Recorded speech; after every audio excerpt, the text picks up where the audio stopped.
Iran ইসরায়েলের যুদ্ধের পরিপ্রেক্ষিতে সাধারণ মুসলিম হিসেবে আমাদের করণীয় কি? ডিশ লাইনের ব্যবসা করা কি জায়েজ হবে? স্ত্রীকে মহারণার টাকা না দিয়ে সেই টাকা দিয়ে ওমরা করতে পারবো কিনা? হজ করার পর কি আসলেই বৈষয়িক কাজ করা নিষিদ্ধ? ইরান ইসরায়েলের যুদ্ধের প্রেক্ষিতে শুধু নয়, বর্তমান জমানাতে অনেক ঘটনা প্রবাহ আছে, যে ঘটনা প্রবাহে আসলে আমাদের প্রপার কোনো ডিসিশন নেওয়া সবসময় ইজি নয়, বরং ধোঁয়াশায় পরিপূর্ণ এবং ফিতনায় পরিপূর্ণ। কিয়ামতের আগে আসলে ফিতনা এমনভাবে পতিত হবে, ধোঁয়াশা বিভ্রান্তি এমনভাবে ছেয়ে যাবে যে আমরা আসলে সিদ্ধান্তহীনতায় ভুগতে হবে, এবং সঠিক এবং বেঠিক সিদ্ধান্ত বের করে আসা, সঠিক এবং বেঠিক পথ নিরূপণ করা, এটা কঠিন একটা ব্যাপার হয়ে দাঁড়াবে। ইরান ইসরায়েল যুদ্ধের ক্ষেত্রে ব্যাপারটা অত জটিল না হলেও একেবারে সহজও নয়। একদিকে আমরা জানি যে ইরান, তারা আমাদের কেবলাকে কেবলা মানে, আমাদের রসুলকে রসুল মানে ইরানের শিয়ারা।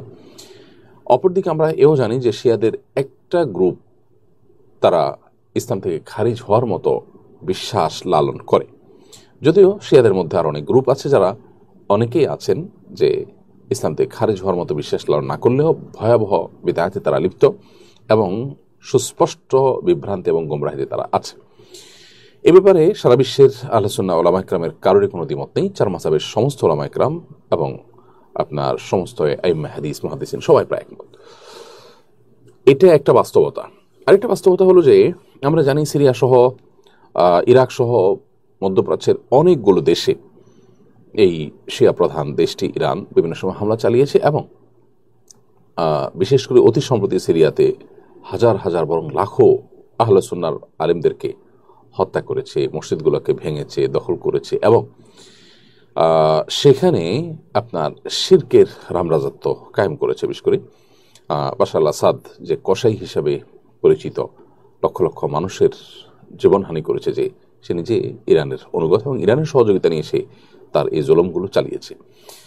তো এটা একটা বাস্তবতা।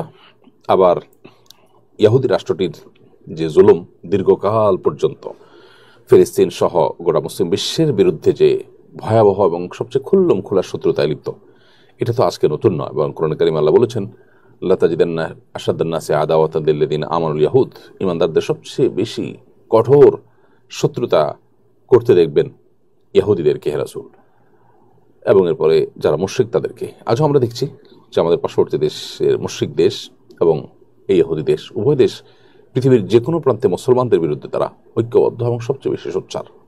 তো এই জন্য এই দুইটার মধ্যে আসলে আমরা কোনো একটাকে আপনার দেওয়া, প্রায়োরিটি দেওয়া এমনিতে জটিল। তবে এটা ঠিক যে আমরা যারা আমাদের আহলে কেবলা নয় সেই ইহুদিদেরকে এক সাইডে রাখলে অবশ্যই শিয়ারা, যারা আমাদের কেবলাকে কেবলা মানেন, যাদের সাথে আমাদের অনেক দিক থেকে মিল আছে, তারা আমাদের সন্দেহাতীতভাবে আমাদের বহু কাছাকাছি, সেই জায়গা থেকে তাদের প্রতি আমাদের সিম্প্যাথি, তাদের প্রতি আমাদের সমর্থন থাকার কথা সূরা রোমের মূলনীতির আলোকে।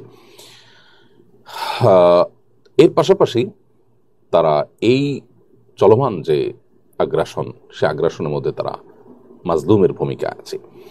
সেই জায়গা থেকে আমরা মাজলুমের পক্ষ অবলম্বন করাটা, এটা হলো আমাদের জন্য সবসময় কর্তব্য। আমরা কোনো অবস্থাতে জালেমের সহযোগী বা জালেমের সমর্থন এটা আমরা কোনো অবস্থাতে করতে পারি না। সেই সাথে আল্লাহ তাআলার কাছে আমাদের একটা কমন দোয়া থাকা দরকার, আল্লাহ চলমান সমস্ত ঘটনা প্রবাহের শেষ পরিণতি যেন ইসলাম এবং মুসলমানদের জন্য কল্যাণ বয়ে আনে। সে দোয়াটা আমরা মনে প্রাণে আল্লাহ তাআলার কাছে বেশি বেশি নিবেদন করব, এবং সকল প্রকার জুলুমের অবসান, জালেমের পতনকে আমরা আল্লাহ তাআলার কাছে কামনা করব কায়মন বাক্যে। এবং সেই সাথে ইরান এবং শিয়া যারা আছেন তাদের প্রতি আমাদের আহ্বান থাকবে যে এই রকম পরিস্থিতিতে আজ সারা বিশ্বের প্রায় আহলে সুন্নাহর আলেম এবং শাসকরা ইরানের তাদের প্রিভিয়াস যে আহলে সুন্নাহর আলেমদের প্রতি জুলুম, নির্যাতন, তাদের প্রতি আপনার হত্যাযজ্ঞ, এগুলো সত্ত্বেও ইরানের প্রতি তাদের যে সিম্প্যাথি, ইরানের প্রতি তাদের যে সমর্থন, সেটা তারা জানাচ্ছেন। অতএব তারাও ভবিষ্যতে আহলে কেবলা নিজের স্বগোত্রীয় ভাইদের সাথে আচরণ করার ক্ষেত্রে তারা যেন আরও দায়িত্বশীলতার পরিচয় দেন। ডিশ লাইনের ব্যবসা করা কি জায়েজ হবে? উত্তর হলো যে ডিশ লাইনের মাধ্যমে কেউ যদি ভালো কোনো চ্যানেল নেন, যে চ্যানেলে কোরআন তেলাওয়াত আসবে, বাচ্চাদের জন্য কোনো কিছু থাকবে, হারাম কিছু থাকবে না, তাহলে সেটা জায়েজ হতে পারে। কিন্তু যদি বেশিরভাগ ক্ষেত্রেই সেখানে হারাম এবং আপনার শরিয়া নিষিদ্ধ যে বিষয় আছে সেগুলো দেখার, বা সেই সব চ্যানেলগুলো, যে চ্যানেলগুলোতে সারাক্ষণ হারামের আপনার প্রচার প্রসার হতে থাকে, সেগুলোই আপনার বেশিরভাগ ক্ষেত্রে মানুষ নেয় বা সেই চ্যানেলগুলো আপনার সাবস্ক্রাইব করে মানুষ, তাহলে সেক্ষেত্রে এই ব্যবসা করা জায়েজ হবে না। কারণ হলো, আমি ব্যবসা করা মানে মানুষকে নিশ্চিত গুনাহের দিকে ঠেলে দেওয়া। অনলাইনের বিজনেস অর্থাৎ নেটের বিজনেসটা এর চাইতে কিছুটা ব্যতিক্রম। কারণ হলো, নেটের বিজনেসে আমরা জানি যে সাধারণত নেট জিনিসটাই হলো এরকম, যেটা দিয়ে সব রকম কাজ করা যায়, ভালো মন্দ সব অপশন আছে। আর ডিশ লাইনের ব্যবসাটা হলো যে ডিশ লাইনের আপনার যে চ্যানেলগুলো আপনি তাকে সাবস্ক্রাইব করে দিবেন, বেশিরভাগ ক্ষেত্রেই এগুলো সব চ্যানেলগুলো সেট করে দিতে হয়, সেখানে আপনাকে দিতেই হবে হারামগুলোকে সেট করে। তো সেই জায়গা থেকে এটি আসলে জায়েজ হওয়ার কথা নয়। স্ত্রীকে মহারণার টাকা না দিয়ে সেই টাকা দিয়ে ওমরা করতে পারবো কিনা। মানুষের কাছে টাকাটা শুধু মহারার টাকাই থাকে না, আর টাকা থাকে, সেগুলো দিয়ে ওমরা করতে পারেন। এখন যদি মহরের জন্য রেখে দেওয়া টাকা ওইটা ভেঙে আপনি ওমরা করেন, আর অন্য কোনো টাকা আপনার কাছে না থাকে, তো এটা জায়েজ হবে না। কারণ আপনার জন্য ওমরা করার চাইতে মহর পরিশোধ করাটা বেশি গুরুত্বপূর্ণ। মহরটা হলো স্ত্রীর অধিকার, আপনার দেনা তার প্রতি। তো মানুষের দেনা ঝুলিয়ে রেখে সে যে টাকা দিয়ে দেনা পরিশোধ করতেন, সে টাকা দিয়ে ওমরা করলে সেটা নাজায়েজ হবে। আর যদি ওমরা করেছেন যে টাকা দিয়ে, তার বাইরেও মহারণা পরিশোধ করার মতো আপনার আরও টাকা থাকে, তাহলে সেটা তো নাজায়েজ হবে না, অর্থাৎ ওমরা করা নাজায়েজ হবে না। তবে একই সাথে মহারণা দেরিতে দেওয়া বা মহর না দেওয়া, সেটা কিন্তু গুনাহের কথা। হজ করার পর কি আসলেই বৈষয়িক কাজ করা নিষিদ্ধ? প্রথম কথা হলো যে, হজ করে আসার পর ব্যবসা বাণিজ্য, দুনিয়াবি কাজ কাম, জমি জিরাত, ক্ষেত খামারের কাজ, এগুলো করা যায় না, এটি একেবারে ভুল ধারণা।